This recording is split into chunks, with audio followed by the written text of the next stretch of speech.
on your and you'll be on your way to going up to the company to be one of the senior executive officers. So now Troy's all ears. He's, okay, what is it, Uncle John? What do I need to do? And he's got his paper and he's got his pen out. And I said, Troy, first question I've got to ask you is, what time do you go to work tomorrow? He said, 8 o'clock. 8 o'clock. Starting time's 8 o'clock. I said, not for you. I said, go to work at 7:30. Never say anything to anybody else about it. Just always go to work early and always be in your place. And when everybody comes in, wave to all of them, and never talk about what time you came in or anything else, but you just always, you just go to work early every day.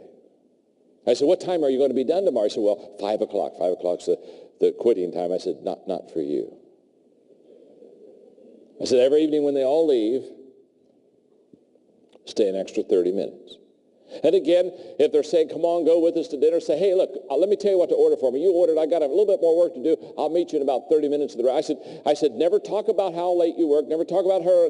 Never defer all that stuff off of you. But I said, every day you go 30 minutes early and you go stay 30 minutes late. And always answer your phone.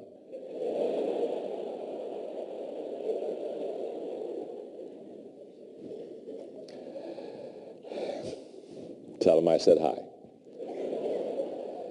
I said, the second thing you do, Troy, I said, you not only go to work early and stay a little bit later than everybody else, the second thing you do is during the day that you work, the people that are in your department around you, every day try to do something to help them that's not your job.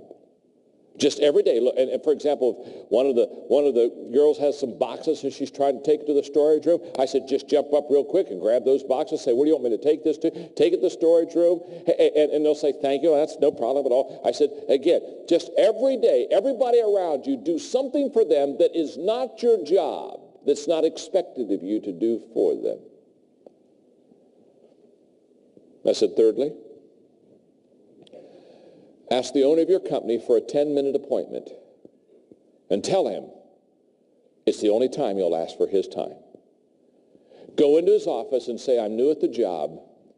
I want to thank you for letting me be part of your company, and I want to help you be successful. Here is my home phone number and my cell number. If on the weekends, if you need somebody to do something for you, and nobody's around the offices or anything, and you just need somebody to, maybe you need somebody to run an errand for you. Here's my cell number. Just call me. No matter what I'm doing, I'll stop and I'll come. And I'll do anything I can just to add value to you, because I am joining this company to make you a success. Now I said, Troy, if you do those three things, work a little longer than it's expected, help everyone around you in areas that you don't have to help them, and let your boss know that you're available to him 24/7. I said in 12 to 18 months, you'll be a vice president of this company. You'll make over 100,000. Life is not complicated. Do you realize you just have to do a little bit more than everybody else to get ahead? You need to walk the second mile. There's no traffic jam there.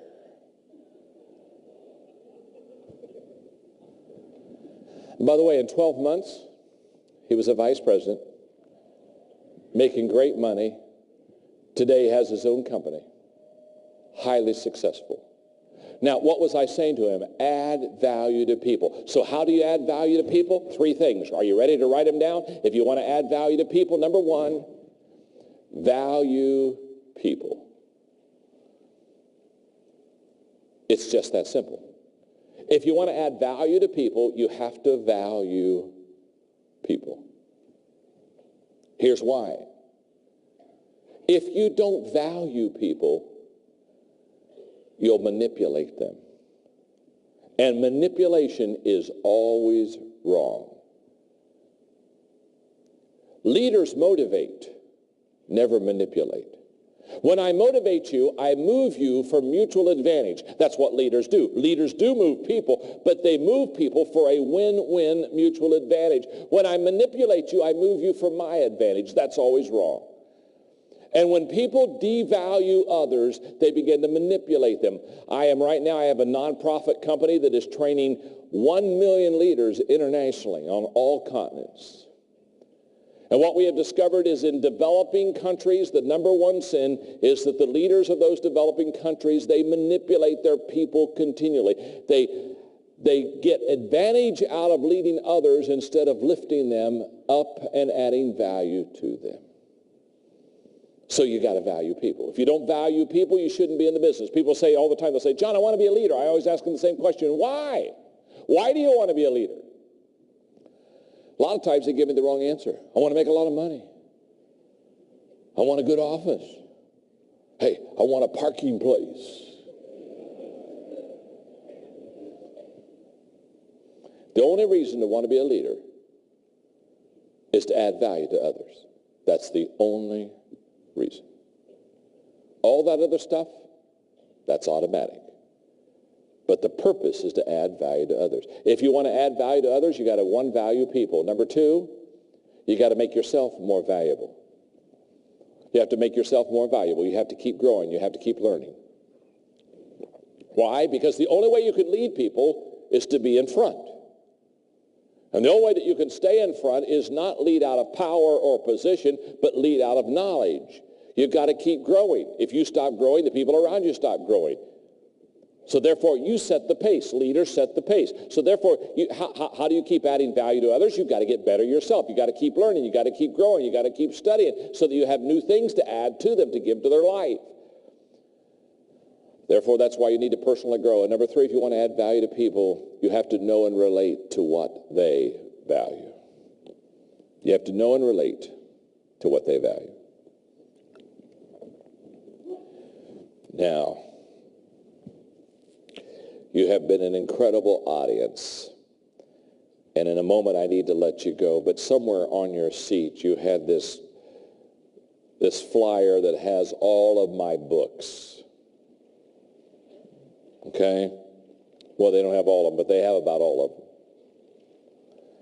And if you'll just take a moment, if you'll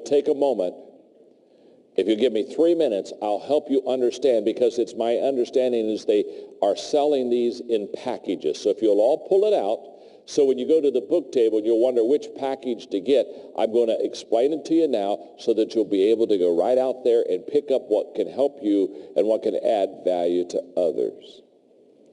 Package A and Package B are audio cassettes. It's just this simple. The first, Package A, 25 ways to win with people. Those are the people practices. I've talked to you about 3 of them already. Be the first to help. The stuff that I just talked to you about, those are people practices. Excuse me, if you don't mind, I got to get my glasses on. I can't see these things without my glasses. I'm getting blind, deaf and blind both. But I'm having a wonderful time. Okay, here we go. This will help. The second one, the audio cassette, is the essential qualities of a team player. The essential qualities of a team player talks about 17 qualities. This is a picture album of what a team player needs to look like. So if you're getting ready to hire people on teams, you want this, so it's a checklist of what kind of a team player do you want. The next is developing the leader within you. It's the first leadership book I ever wrote, which tells you 10 ways to develop yourself as a leader. And then obviously is the 21 Irrefutable Laws of Leadership, which is the book that I'm most known for. It's 21 ways to understand how to lead people. Package B is winning with people. Those are the people principles. That's the things such as the elevator principle, the hammer principle that I gave you this morning. The next is the 17 laws of teamwork. This is how to develop a team. 17 things you need to do to develop a team. Developing the leaders around you is how to develop people to become leaders around you. And then the last audio cassette is Failing Forward, which is a cassette on how to fail, how to teach people how to fail correctly. Are you with me? Now, those are the cassettes. Go down to Package C. Now we're into books. The books, I've already explained this one, the 17 Laws of Teamwork, with the workbook, is basically how to develop a team. The sports, all the major sports teams in America Use that book. That's the Bible for developing teams. If you want to develop teams, that's a great one. Winning with people, as I've already explained to you, those are the 25 people principles. Developing the leader around you, that's how to develop people that are around you to become leaders. Developing the leader within you, the 10 basic things you need. The Treasure of a Friend is a book on friendship, and the 17 qualities of a team player. Again, I've talked to you about that. That's a picture of what a team player looks like. And Relationships 101 are basic things on relationships that I have learned that I teach you. In Package D, there's the book Developing the Leaders Around You, which is how to develop leaders. There's the 21 Minutes in a Leader's Day, which is a process of how to become a leader on a daily basis. There's 21 Laws of Leadership. The next one, Becoming a Person of Influence, is the 10 ways to influence people around you. Developing the leader within you, again, is how to develop yourself, the 10 things. The book Right to Lead talks about character and ethics. The next book, The Qualities of a Leader, these are the 21 This is the picture of what a leader looks like. This is the picture book of a leader. And then Leadership 101 are the basics on leadership that I teach. Package E, Winning with People, you already know what that is. That's the people principles, 25 ways to win with people. Those are the people practices. Your roadmap for success. When I shared with you a moment ago that success is 3 things, knowing my purpose in life, growing to my maximum potential, and sowing seeds, that's in this book. That's what this book is all about. Failing Forward, again, is a book that teaches you how to fail correctly. Now, let me just stop for a moment. The question is not, are you going to fail? The question is, are you going to fail correctly? Is that true? Do we not all fail? How many have failed at least one time today? This book teaches you how to fail correctly. The next book, The Winning Attitude, is a book on how to have an attitude that will allow you to overcome difficult situations. The next book is on success, and then Equipping 101 is basic things I know on how to equip people, and Attitude 101 are basic things I know on attitude. What my understanding is those are available out there. And I'll tell you what I'm going to do. During the break, if you go to whatever book table is out there, that'll be fine, because they have given me a table over here. I hope there's a chair over there by it. Now, here's what I want you to do. When you go out and you buy one of those packages, or you buy 2 of those packages, or whatever you want to get, well, if you'll come to me, and out of the package of books that you bought, if you'll pick out 2 of them, 2 of your favorite books, whatever ones you think would be your favorite, I'll personally sign them to you over there. And during breaks today, all day, during breaks, I'll always sit over there and I'll always sign books. So you just bring them to me and I'll sign them, and I'll get to meet you personally, which is a lot of fun, and I'll enjoy that very much. Now, here's the question. Are you learning something today? Huh? Okay, look at your neighbor and say, I'm learning something today. Look right back at your neighbor and say, if you want to learn more, go out there and buy those books. Thank you very much, okay? We'll break until 11:30. You've got 25 minutes. Go get some refreshments. You get the books. I will be over at that table with my pen, and I'll be glad to sign them. I'm having a wonderful time with you. Thank you very much. Take off.